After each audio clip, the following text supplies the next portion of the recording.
Hello my friends, I know that I'm a little bit early today, but we have some of the breaking news and they're happening in Russia, close to the Ukrainian border, very close. Let's go to the Russian Belgorod region over here and you can see the new map update. We have this gray area, so it was yesterday and it is today. So what happened there, I will show you later many of the videos from the place. Well, there is the Russian Legion of Freedom that fights against the Russian tyranny inside the Russian Federation. So those are the Russian citizens with the Russian passports. Ukraine just gave them the shelter, the territory to live, because they were under constant pressure in Russia. And today it seems like they declared the full-scale fight against the Russian regime and they entered the Russian territory. Yes, with some weaponry, but come on, you can buy this in any kind of the store. Yes, you may read between the lines and it seems like that Putin is now the victim of his own rhetorics that he used in Crimea or Donbass long time ago. And yeah, the Legion is there, they're Russian citizens, really. So according to what we see right now, it's the civil war on the Russian territory. Ukraine is just the country of freedom, so we don't want to stop those guys from getting into their own country. Let's zoom into the place. I'll show you the satellite images a little bit later. So this is the border control checkpoint of the Russian Federation that is confirmed taken by the Legion of Freedom. I think here is better picture for you. So this is the Ukrainian checkpoint, very small, and this is the Russian big checkpoint with lots of the facilities. Later on, I'm gonna show you the video from the place and you will see that this territory was taken and Russian Legion of Freedom claimed that they've took control over the Kazinka village in this area. What is also interesting that not far away from the Ukrainian border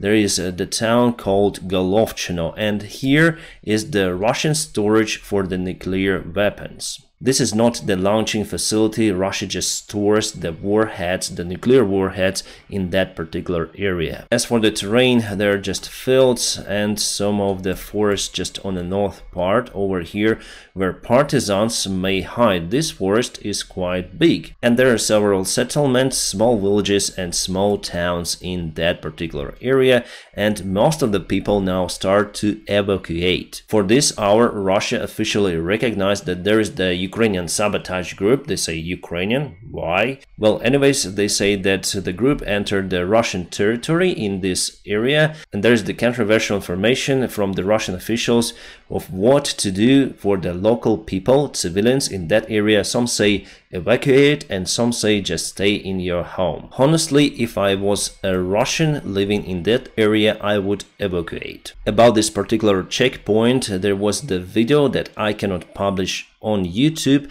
showing one of the border control officials of Russian Federation lying on the floor covered with a red fluid. So outside wasn't shown just this guy, and the cameraman says that he resisted, so they had to put him down. There is also the information war ongoing, and actually I'm part of it as well, so I don't know whether we should trust that video or not. If it was shown from outside, so we may check the geoposition of the video, but it was just the inside video from the room and it's hard to say where it was filmed. I published it on my Telegram channel and many other videos, especially today. Then the videos are coming one by one. Some of them I cannot put on YouTube, so for that please check out my Telegram channel. As usual, it's in the video description just below. So this is the column of the Legion of Freedom that entered the Russian territory today. There was one tank and many of the armored vehicles, including Humvees. As I say to you, you can get those in the arms store. And there is one more video from the drone. You can see Humvee for sure here and here. This is probably the other armored vehicle, but I'm not sure. You can see the cross sign on the side, and we may see some of the soldiers of the Legion in that area. It's been confirmed that it is the Russian facility just on the border control. As you see, they were not prepared for this scenario, and the Legion of Freedom entered the Russian territory without huge resistance. The governor of Belgorod region went for emergency meeting. This morning he still continued to say that the situation is under control and this information is mostly fake, but now we know that it's not. And now Russia confirmed that some sort of the sabotage group entered its territory. Some of the videos were published as well with the armored vehicles, but it's not the Ukrainian counterattack, my friends. Ukraine fights just for its lands. And we should wait a little for the full-scale Ukrainian counterattack that I believe will happen on the south part. So this is the place where the vehicles were spotted, the checkpoint Gaivoron. And here in this video you can definitely confirm that the Gaivoron is out there and there is some sort of a tank, but you can get this armored vehicle in the store. You just need a special driving license. And this is the morning video from the drone. So here is the Ukrainian-Russian border. This is the Ukrainian side. And probably Russia just smoked a lot on that facility. That's not good for the health. Still, I wonder how they run that fast and smoke at the same time. Alright, according to the latest information, the Legion of Freedom moves quite fast and now they are in Gora Podol over here. That's according to the reports from the locals, and that goes to the Russian Telegram channels where they post this unfiltered information, which we may also check. However, I still don't see the videos coming from that area. Well, today I'm gonna film one more video during the evening time and we'll see how situation develops throughout the day. The Russian war criminal Strelkov says that the fighting is ongoing in Glotovo village. Russia sent some of the infantry on helicopters to that particular area, but this video was filmed around 40 kilometers from the place. The helicopters were flying very low over the buildings, dropping the fire traps against the rockets just on the residential buildings. As you see, they don't care about their own civilians because those flares may cause the fire. And this is just the audio from one of the locals who live in the Belgorod area.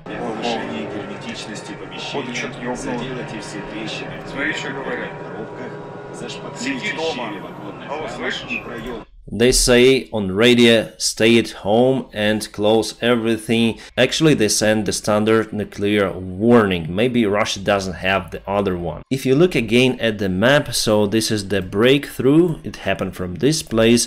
Then they took Kozinka, Glotovo. The fighting is now going near to Gora Podol. And there is the Gaivoron. So basically it's one big town over here. It goes from one to another. There are no any forests or rivers between them, no any natural obstacles, let's say. But Russia was prepared for that assault and they even built the legendary pyramids in that area. But what the Legion of Freedom did, they just overdrive those obstacles.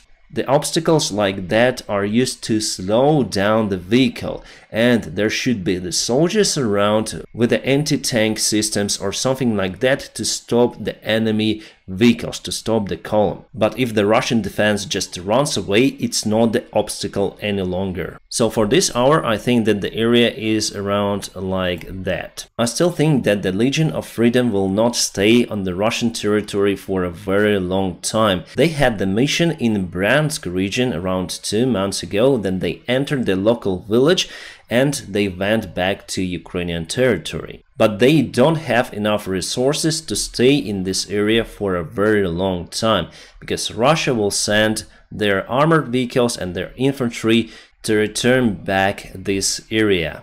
So I think that they will wait for them to arrive and return back to Ukrainian controlled territory or Ukrainian territory. However, it could be interesting if they capture the nuclear weaponry storage facility. And also it would be great if they would create some sort of the buffer zone between the Russia and Ukraine, using the Russian territory for that, because Russia constantly fires the artillery from their territory to target Ukraine, so we need to move them further away. But as I said to you before, it's not the big Ukrainian counterattack. We should wait for it a little. Here's just the small operation conducted by the small group of enthusiasts. I wish you all a peaceful sky wherever you are, and see you today in the evening video. Have a great time.